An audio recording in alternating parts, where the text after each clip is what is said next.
welcome to We Might Be Nerds. I'm Dylan. I'm Kyle. And this is our first episode. Now, Kyle, would you say we're nerds? We might be nerds. As the name suggests. And for that purpose, we've decided to start this podcast just because, hey, we like a lot of things related to technology, science, history, popular media, and we want a place to talk about them. And I'm pretty sure that covers the basic premise. Am I missing anything? Other than we're going to talk even more. Yeah, that is the premise of a podcast. So, we're going to start out this week with a kind of a more broad topic. It is 2020, much to the chagrin of many. It's been a weird one, y'all. Guys, we're in a rough spot.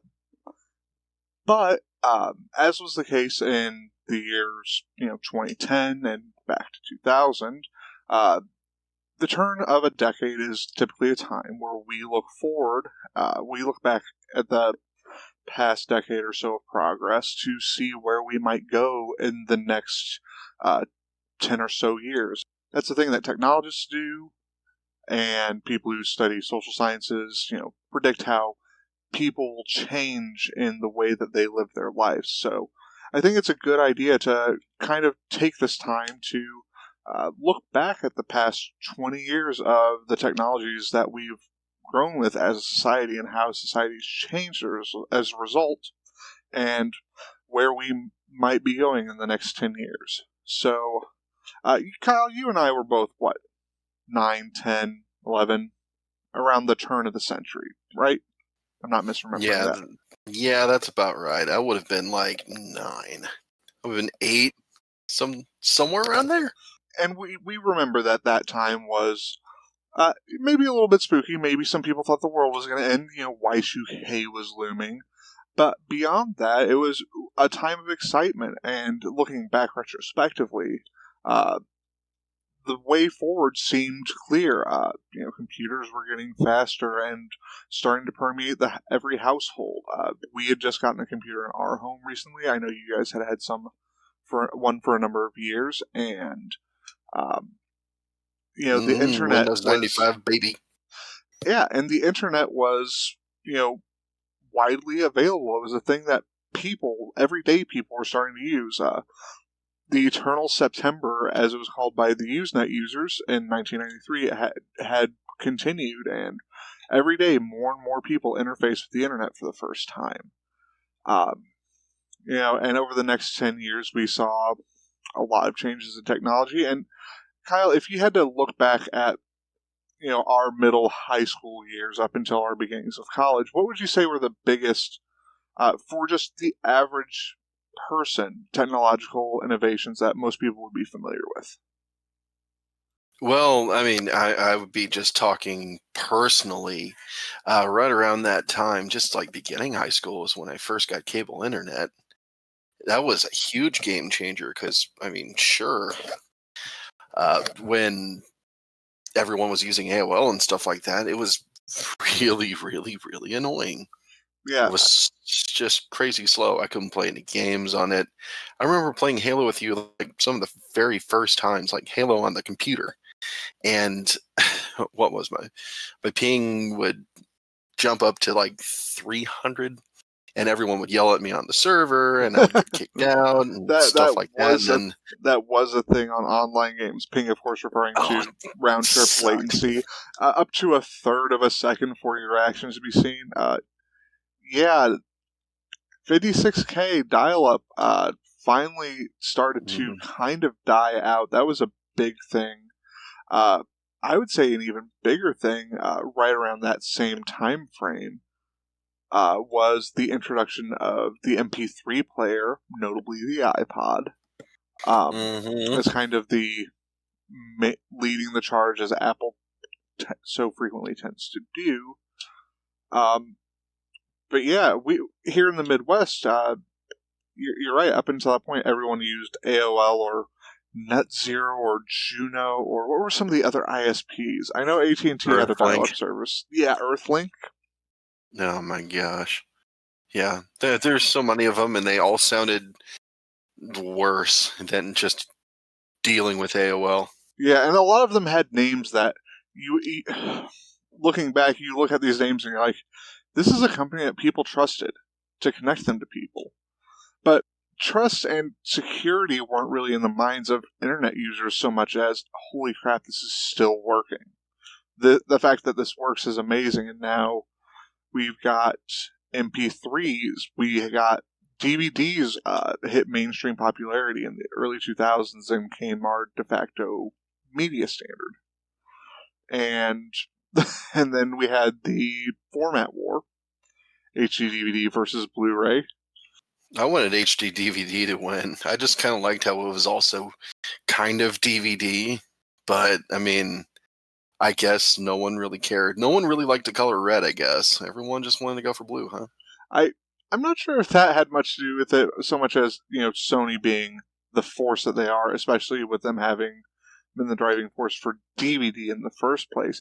Now, did you ever have experience with an HD DVD player? Because I personally never used one.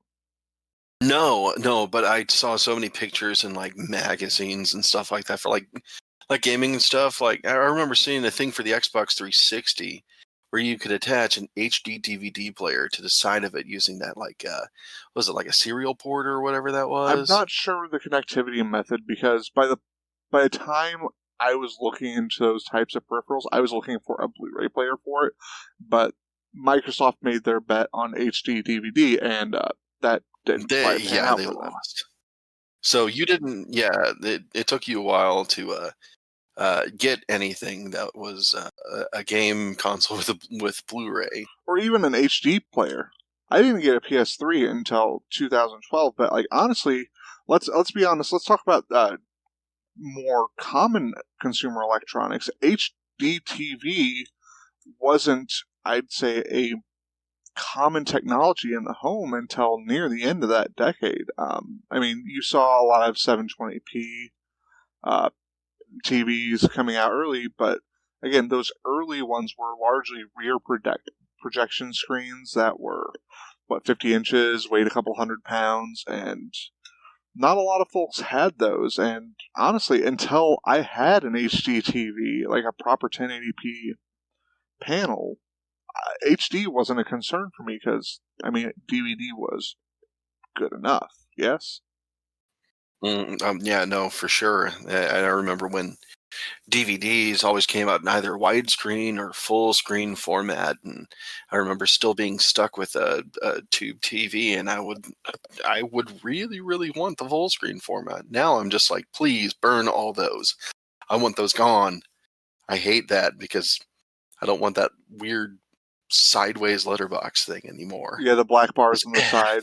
Anamorphic widescreen was probably the biggest boon for DVD consumers that came about once widescreen became the standard. Because I'm not misremembering this. Widescreen TVs were popular even if they weren't HD.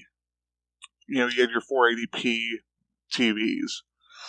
Everything was Hmm. coming out widescreen, even if it wasn't HD. I am remembering that correct? No, you're absolutely remembering that correct. I really I really didn't see a lot of people getting flat screens like that were widescreen until probably the middle of high school, probably 2007, somewhere around there. Yeah, 2007, 2008. Yeah, but this is where we were. We went from tube TVs and CD players and analog television signaling to, by 2010, we had 1080p as a home standard, digital broadcasting being mandated, and CDs, while still in use, had largely been replaced by MP3 players, much like CDs replaced, the Walkman cassettes. In terms of computing, we also had the gigahertz wars. A lot of folks might not be familiar with this, but the race between AMD's Athlon platform, Athlon 64, and the Intel Pentium 4, for dominant clock speeds, which then evolved into, hey, AMD's over here, like, look, we can put more than one processor in a processor. We can put more than one core here. spawning many memes amongst PC enthusiasts over the following years. But also saw the introduction. The late 2000s saw the introduction of what I think everybody considers a pivotal technology, the smartphone. Again, Apple doing their thing with the introduction of the iPhone. Now, of course, we'd had portable stuff in the form of your Palm Pilots, your PDAs, and whatnot, but the iPhone really set the world on fire in a way, and that got people excited.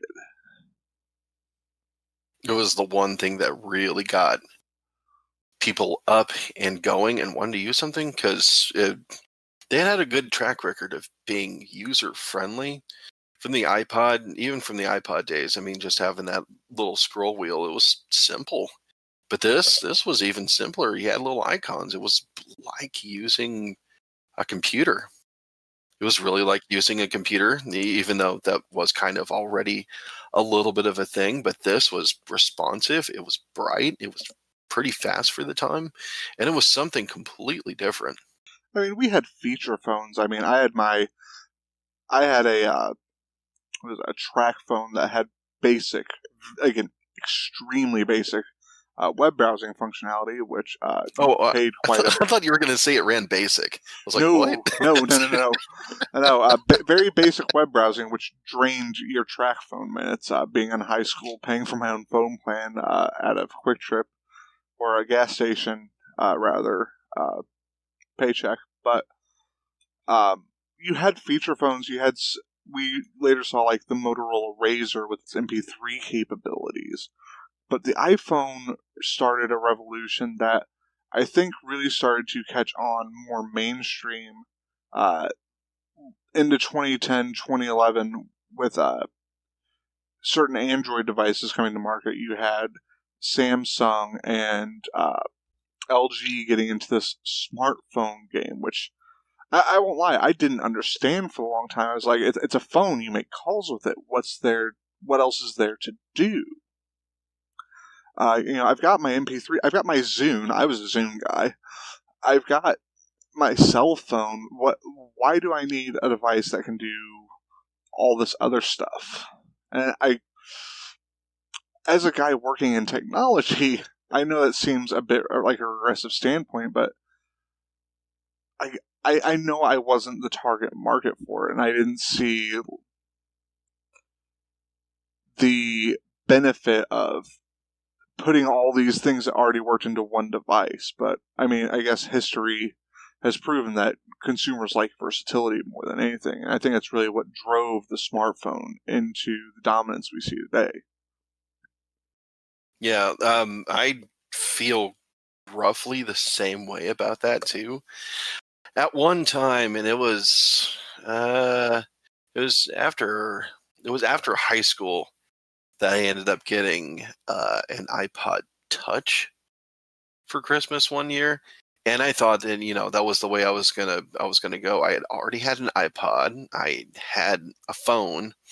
It wasn't a smartphone, but it was more than capable to do calls. I could text on it. I could message people on it. It was great. And then I had this separate thing for playing some games and taking better pictures than my phone offered. And I thought that was the smart way to go. I thought that was what I was going to be doing, and I saw a whole bunch of other people doing that as well.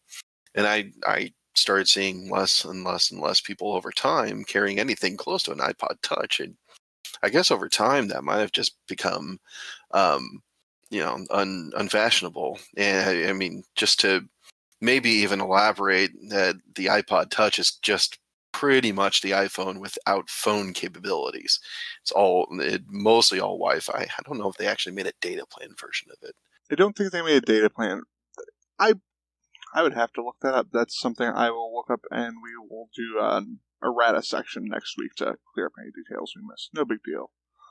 But yeah, no, the iPod Touch. I remember you had that thing. I remember being very impressed by it. But I had my Zune, and I could play videos on my Zune, and it had AM/FM and I all my didn't this have whole that. I thought that was too cool. this whole. I was like, I've got all the media I need right here. Why do I need that? I mean, if I wanted to play games, then I had my DS, showing the dork I am. But I mean, that was the odds for us. MP3. Well, we haven't really covered this, but MP3 audio compression uh, brought out a lot of things, not the least of which was podcasting. Um, Blogging really took off with accessible web platforms and with the really simple subscription RSS services. A guy from MTV and his engineer friend, I will have to get the names and insert them here. They looked and said, here's this RSS thing, here's this concept of blogging, what if we just attached media files to it? And MP3s being so efficient at pushing audio files into a small file size that even on dial-up, if you were still using that, was fairly easily accessible, was a big revolution. And it actually predates the concept of, downloading on the iPod. I do think there's a bit of confusion here. Did you ever have the confusion that podcasts were a thing for iPod? Because I definitely had that growing up.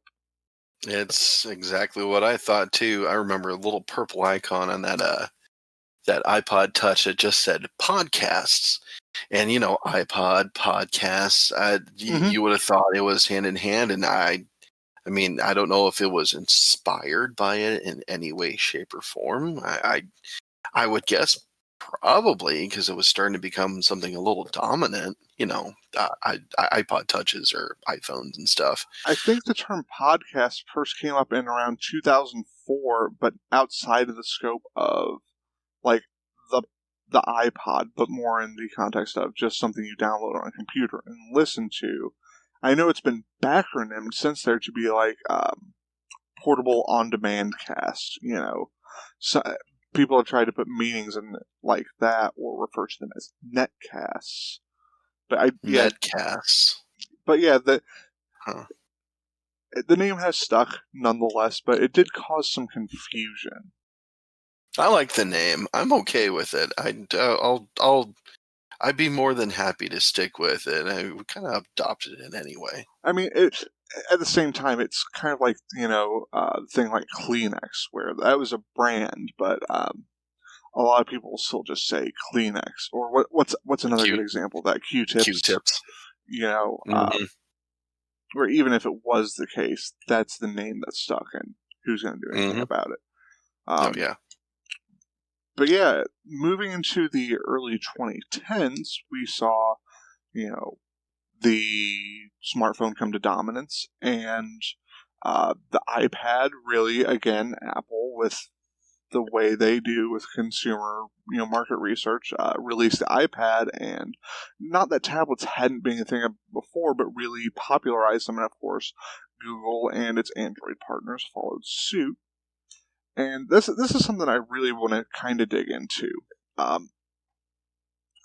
During that time in around 2013, 2014, when the iPad was new and all these Android tablets were coming out, did you ever hear news reporters or see articles refer to us as moving into a post-PC era? Yeah, I would certainly say that I heard that a lot. People were saying, that they were going to be getting rid of like their MacBooks and stuff like that. I was still in college at the time. Like I was right at the tail end of college, and I was starting to hear people that didn't really want to have to carry around a laptop anymore. They really liked their iPads, so they just kind of started using that. But I still kind of had the thought in the back of my head, why are you getting rid of that? The PC is still such just a powerhouse. And I was in kind of the audio field, like professional audio. So there is no way you could really just say, hey, forget your computer, go for this iPad and do all of your recordings on that, because here, do a bunch of audio engineering on this iPad and tell us how that works out for you. Good job. Yeah, no, and it can work to an extent. And I've seen a lot of niche products where they were made for a particular platform at a certain time, and you can certainly tell Hmm. that were product specific. That worked really well with stuff. I saw some interfaces that worked great for iPads, and I saw them work well, but they would go away as soon as a new one would come out. It was just something that was progressing and improving too fast for the audio companies to catch up and keep making new interfaces for. So it was a bit of trouble with that one. Yeah, that's something I definitely saw a lot of, and in this past decade was a lot of hype around, whatever the big upcoming consumer technology is, and a lot of like auxiliary techno fads and things that quickly died out, sprouting up around them. But yeah, I heard this terminology even from technology professionals and people who worked in reporting on the tech sector. People like Paul Thurrott of Petri or Leo Laporte of the Twit Network, or any of their hosts. I listened to a lot of Twit at the time. They were saying as we move into this post PC era, and I couldn't help but think, as a guy working at the time as a desktop PC maintenance technician, um, and seeing how it's used in the enterprise space, thinking, I don't see PCs going anywhere anytime soon, and that wasn't just from my professional experience. That was from my home experience, my experience with family members and friends, and everybody still had a computer. Some people had moved to laptops because that's all they needed, but largely, I didn't see computers going anywhere at that time. Personal computers, be they Mac or PC. And of course, we saw, over the past decade also, TVs getting higher resolution, streaming services really caught on, things that are contemporary right now in this moment that everybody's sort of familiar with. But going back to that term, post PC era, I think we're actually kind of heading towards that kind of landscape where we see consumers use PCs less and less, and that has everything to do with how far mobile technology has come. Mobile technology, by necessity, and the fact that it's mobile and it runs on a battery, has always used lower powered processors, but those low powered processors that are all based on the ARM architectures have gotten so much more efficiency over the past 10 years. And that's something, if you're a hobbyist, you can look at the Raspberry Pi and to see how much more powerful that thing has gotten at the same price point and see how far we've come in this mobile computing space. And I'm really starting to think that might be viable. I mean, how many people do you know now that just don't have a computer at all that, 5 years ago would have still had a need for it, but have recently, moved away from it? The number is not a lot. Most people I know still have a computer. Let me rephrase then. How many people still actively use that computer on a regular basis and not just, once in a blue moon type? Honestly, I see that a lot with the older demographic. I see a lot of older people starting to finally move towards something like a cell phone. I have multiple sets of grandparents that have just really started to embrace a phone, starting to embrace a smartphone and do everything they need to do off of that, or things that they never thought that they could do off of that. For them, it's a renaissance. They had a computer at one time. They still have a computer, but it doesn't get nearly as much use as their cell phone. Probably more because it's just right there on them at the time, and they don't have to move into another room. I'm seeing that with our mutual grandparents on our mother's side.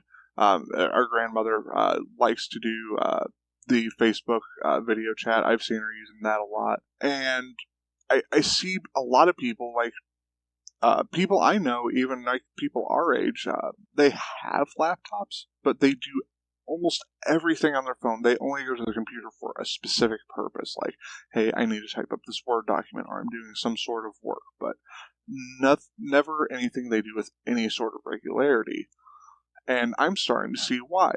Recently, my wife and I have each picked up one of these Lenovo M Tab 10s, which I I've always known to stay away from the cheaper Android products, but this is a $200 tablet, and I got this because I was realizing we're getting to that point and started to see the value of the versatility of devices like this. Um, with a laptop, you can only do so much, and the same is true of a phone. You have that limited screen space. But I'm really seeing us move into a time where the larger phones or tablets can be someone's primary computing device, especially with Bluetooth keyboards and the like. I can get a good amount of word processing done, or even spreadsheeting or slideshows done on this tablet without issues. At the same time, I can load up, Google Books, and I can use that as an e-reader or a media player. The flexibility is there without the sacrifice in performance that made it kind of insufferable before. Yes, it could do all those things before, but it was a very poor user experience, and now I'm not seeing that poor user experience anymore. And to see that at the $200 price point, something that is quick, responsive, that switches between all those different modes of functionality is, to me, very impressive. Yeah, I remember somewhere at the beginning of our marriage when we were finally alone and just kind of got our own tablet. I think it was like one of those, like a Kindle Fire or something like that. And I felt like we could do some stuff with it. Amanda had gotten it so that she wouldn't have to take her laptop into classes and have to use that. And she got a thing where it came with like a Bluetooth keyboard, but it was like one of these really crappy, low profile keypad things. Battery life was horrible on it. It's not like you could even stick a battery in it. And to me, I felt like that has been the biggest hurdle with all this is your lack of input unless you actually get specialized equipment like a Bluetooth keyboard that works flawlessly with your device. I've just felt like I've hit this hurdle over and over and over. And where a tablet really has shown for me has kind of been in the spotlight for me is anything that is touch related. I feel like we're still having problems getting away from always having to use the touch screen on these devices. Sure, I love it. It's a cool thing, but I think we still need the keyboard. Yeah, and for a lot of applications, that is the case. But if you're an average consumer who's just using it for every day, you're just sending a quick email back and forth, I can see the use case without a keyboard. And even if you do need a keyboard, the advances we've seen in the Bluetooth technology with the introductions of multiple iterations of Bluetooth Low Energy, BTLE, um, we're seeing the keyboards that can have that kind of battery life that matches the increases in battery life from not only more efficient batteries, but also lower levels of power consumption with more performance, thanks to the reduced instruction set computer that is present in the ARM chips on these devices. And that's relevant because I don't know how much you've heard about this, but Apple's doing it again. They moved away from the PowerPC platform in the early 2000s for Intel, and now they're moving away from Intel towards the same type of processors, ARM, reduced instruction set, low power processors that we see in tablets and the iDevices, and of course your Android phones. And that's going to have a big shakeup in terms of software support, but at the same time, part of me believes that signals that we finally are truly getting away from what we classically know as a computer, a x86 or x86-64 based tower or laptop running Windows or Mac OS or Linux. We're definitely, on the Apple side at least, going to a unified operating system and system architecture that is portable, lightweight, and versatile. And I really do see the use case for tablets. I mean, on a tablet you can read, you can watch a video, you can play a game, you You can draw with a stylus. You can browse the web. You can do any number of things. And add in a keyboard, uh, which you can get Bluetooth keyboards for really cheap now. You can do word processing. I mean, outside of high power applications, the tablet and even the smartphone can do most things people used computers for, 20 years ago. I mean, when the internet started, what most people used, chat rooms? That was the big thing for a lot of people, right? Mm-hmm. I remember getting on chat rooms and stuff like that. Always things, always nerdy stuff. Never trying to get onto any of the ones that like try to meet anyone. I was what, like 12? But it I was wasn't wanting to those meet age restricted anyone. AOL Of course chat not rooms, yet.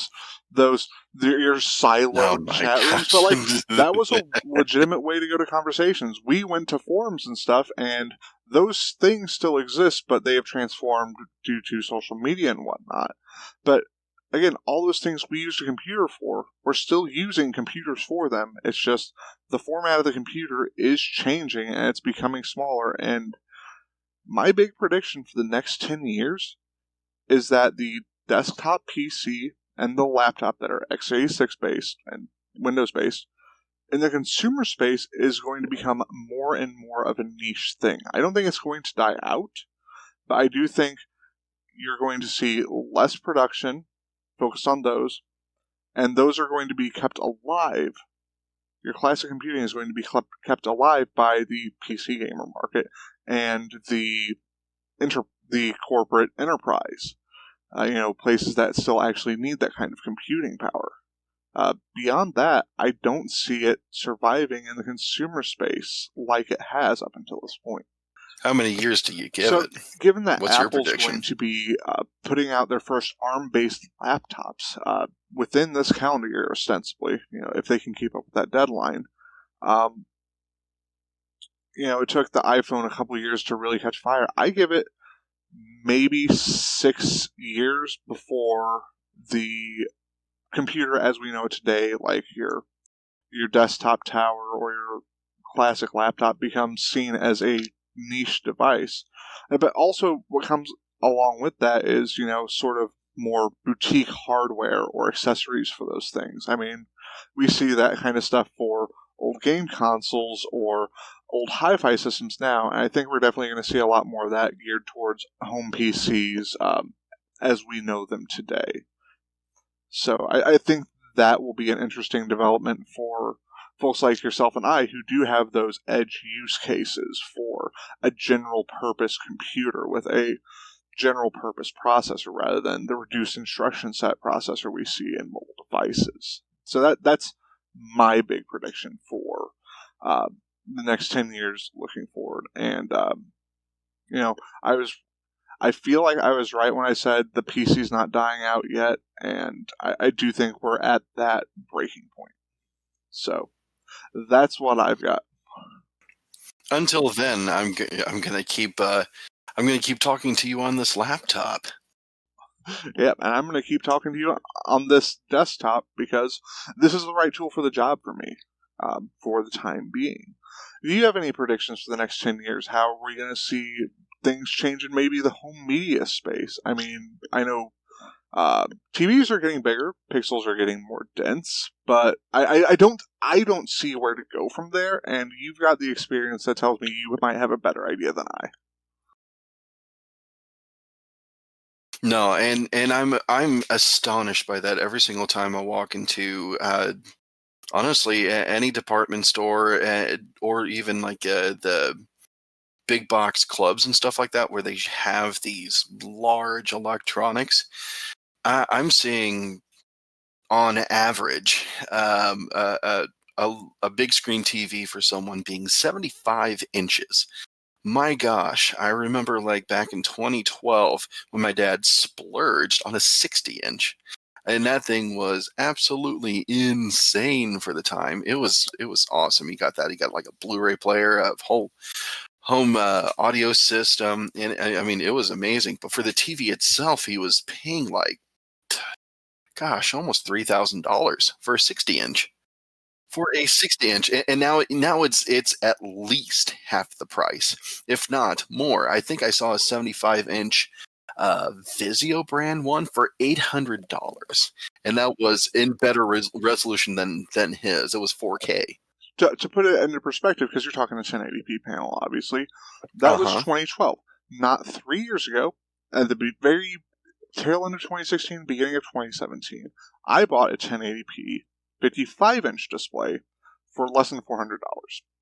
If I had spent 50 more, I could have gone 4K, but I knew at that time I wouldn't be getting a decent 4K, and for my viewing experience and the kind of media I have, 4K really isn't worth it for me. I don't think 4K is really worth it but below a certain screen size. I think once you get to 65 plus, 4K becomes worth it. And again, we don't have the computing power to really do 8K well, or really take advantage of that technology yet. But yeah, things are Maybe in 10 going. years. Maybe in 10 years, hey, we're going to be watching things in 16K. The other thing I see really kicking off in the next decade, because it's spent the last decade, kind of gestating and developing, and this is something we didn't touch at all, despite the fact that we both know an individual who's very intimately familiar with this technology: virtual reality. Oh, yeah. And that's one of those things that keeps popping up over and over and over again. It's been popping up since the 80s. Or maybe even before, but and it's still going. I still see things about it, and I think we're absolutely the closest we've ever gotten so far. I mean, some of those headsets that just use your phone are just pretty much just a box. You put it on your face and put your phone in it, are great. I've used some of those before, and they're great. I don't know if you were around when we were doing this in some family gatherings, but I got a Google Cardboard about 4 or 5 years ago and let our grandmother Exactly. do the roller coaster VR experience, and she loved it. And I was impressed with how accessible. I think the thing with VR becoming big is price and accessibility. Um, Hmm. the barrier to entry, in 2013, 2014, 2015 was the headsets are expensive, the hardware to drive it is very expensive, it wasn't accessible, and Google Cardboard gave us that first sort of glimpse, and now you've got things like Oculus Quest, you have these all-in-one systems. I think once you see, again, those dip bits below a certain price point for a certain experience, we're going to see that explode in the home, especially in the pandemic and post-pandemic landscapes, as a new way of experiencing things from home, but still more fully than you get through, just a simple audio-visual experience. I think being able to move, have that sense of moving around the space, and especially any haptic feedback accessories, will be fairly instrumental and will change the way not only we interact with media, but the way, our children learn. Hmm. And that's kind of the interesting thing between two completely different things, between virtual reality and just looking at something on a TV. At least virtual reality at this point, the form factor, I think there's kind of a price versus form factor versus the technology that's in front of you. With VR, at least the form factor and the price have started to catch up, but now we're waiting on the technology again. It's good, but it could be improved. There are a lot of TVs, problems to solve. yeah. Mostly VR sickness, which is related to if you're drawing Oh, less yeah. than 90 frames a second in front of both eyes, that increases the chance of people getting motion sick. How do you handle spatial awareness inside this helmet? Those are the biggest hurdles I can see. And also, just it needs a killer app. Mm-hmm. And Haven't VR, found a good one yet. well, I mean, Valve tried earlier this year with Half-Life Alyx as far as games go, but How that did I wasn't the miss hit. that one? It's been a weird year, my guy. But like, even that wasn't the hit. Like, some people swear by it, but by and large, it doesn't seem like the kind of hit that um, Valve would have hoped it to be. Because, like, Half-Life 2 was a big innovation for physics in 3D engines. It didn't do the same thing for VR. And I think it's just we don't have the right technologies to navigate that space in a way that's intuitive to the user, in a way that feels natural for the user. No, and that's where the technology still comes in. How to remove that problem of it while also making it cost effective. I don't know. I mean, that's a pretty big challenge for him to overcome. Yeah, solving for that kind of thing is tough, and when the side effect of not having solved for that is literal physical illness, you've still got quite a ways to come. But I think it will overcome those hurdles somehow within the next few years, especially with the massive amount of research that's being poured into it after Oculus proved itself viable. Absolutely. Yeah. So the technology needs to improve. And that's one of the things I found interesting about looking at TVs. When I was looking at TVs, the technology is there. Price is there now too. It is now come down once again to form factor because we're still on a widescreen television, something that would be either on a stand or mounted to a wall. Nothing much has changed about the form factor. And we don't really have the content to drive on it either. I mean, we have 4K content, we have the extra color ranges afforded by HDR, but you can't stream like 8K content efficiently. Yeah, you can stream 4K, it's kind of compressed, it kind of looks like garbage depending on which streaming service you're using, but on Blu-ray, that's fine. I'm thinking for 8K, we're either going to see a change in the compression that they use to fit stuff on a Blu-ray disc, or we're going to see another format, because I don't see 8K streaming being viable in the next 5 years, where it would Yeah. really be crucial to kick off the technology. I don't think 8K is going to come to be the mainstream that 4K is now for another few years, because it's such a huge leap in fidelity and raw data throughput that needs to happen to make it an enjoyable experience. hmm And the thing that I feel like is going to be a big focus is really on the panels themselves, because I've seen some of the stuff that has been coming out in terms of the kinds of panels that are used, like the OLED panels Mm-hmm. that are being used in phones. I mean, they just now made like another Motorola Razr phone Did they with a really? foldable screen. Yeah, Oh, are you it talking about the compresses down Moto to basically phone? a square.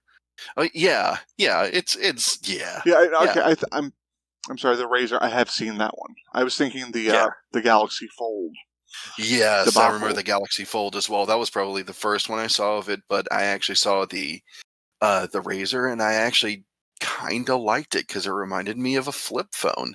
It was a flip phone, but with all the good stuff of a full size smartphone. I mean, it was nice and compact. It was a good size, but I see adapting that kind of technology somehow in the television field is going to be the thing that's going to be the focus within even like the next 2 or 3 years. 10 Agreed. years down the line, who knows? Hopefully, once again, technology has progressed and the price hopefully will have come down so I could get something like that. That'd be great.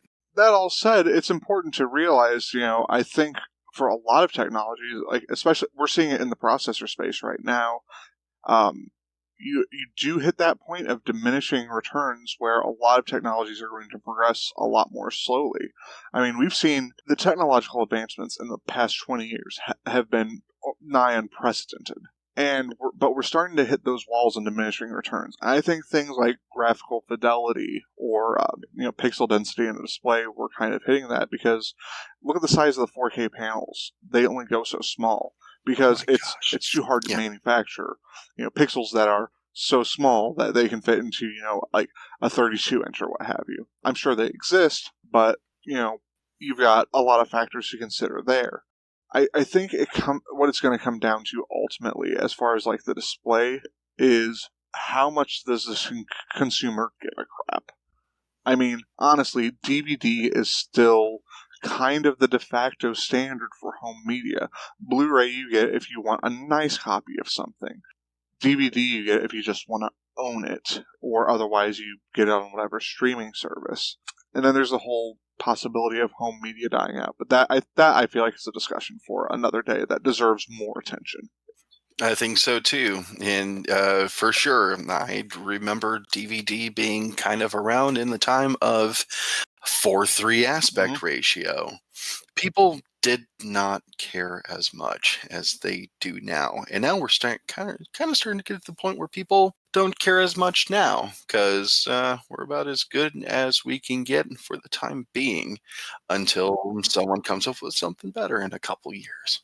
If you look at the adoption rate of Blu-ray, I mean, it's there largely due to the install base of the PlayStation game console, but I Mm-hmm. don't know, personally, I don't know many people who have a dedicated Blu-ray player, and I I do. think, well, of course you do, but like, I don't see a lot of people who own a dedicated Blu-ray player, but everybody's got a DVD player, and I think for the mass consumer, DVD is good enough. It's going to depend on when a technology is cheap enough, is when it's going to be, when it's accessible enough, is when consumers are going to adopt it. And And 4K UHD is not that. but once you get to the point of good enough, any improvements upon a technology cease to impress the mass market, and certain people will want it, and maybe that's a large number of people. Maybe that's 20%, and that's enough to be a force in the marketplace.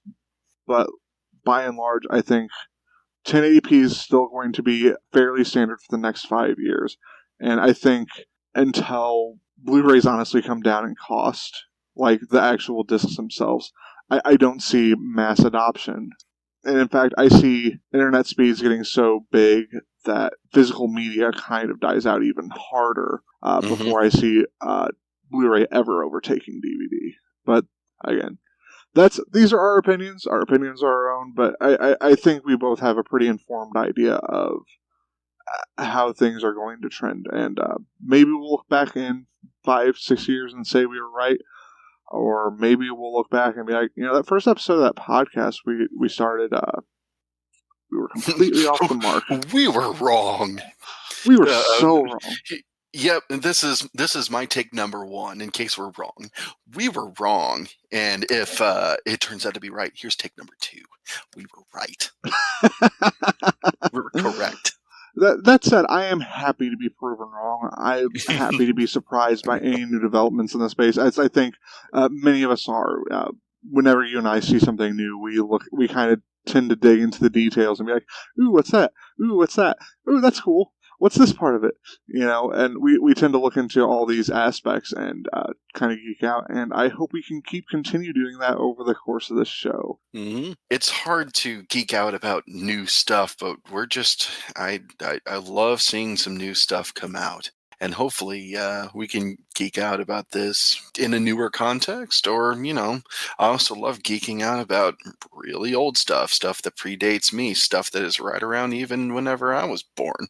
I love geeking out about that stuff. And I think we're going to get to that kind of content in a few weeks here. We do have a couple episodes planned out on, obscure media formats that really never hit the mainstream that both of us find deeply interesting, as well as, a deeper look into how home audio has changed, and especially in the digital age. Oh, yes. But, it's going to be a ride. But I think for now, thanks for joining us in this first episode. This has been a fun little chat about what we think is going to happen. And again, the point of this show isn't so much to be like deeply informative, so much as it is you might learn something you might use at a trivia night. Maybe you just are amused by. And if you have thoughts you want to send back at us, we'd appreciate that. We are available at wemightbenerdspod@gmail.com, or you can hit us up on Twitter at mightbenerdspod. Get at us, and after this show goes up, we'll have show notes and maybe a couple references to put up there. Kyle, do you have any YouTube videos or podcasts or anything you'd like to put a recommendation on this week? I think doing a recommendation of the week would be kind of a fun thing to do, because I see a lot of small channels out there that both you and I enjoy, and I always like seeing smaller people promote each other. So Yeah. anything you want to promote, Oh, yours man. or otherwise. So, yeah, I actually do have one. Uh, This would be from the YouTuber known as Techmoan, Techmoan. I absolutely love that channel. He does a lot of deep dives into home audio system, home video systems, obscure media formats, all sorts of stuff like that, and usually has the means to acquire these kinds of things.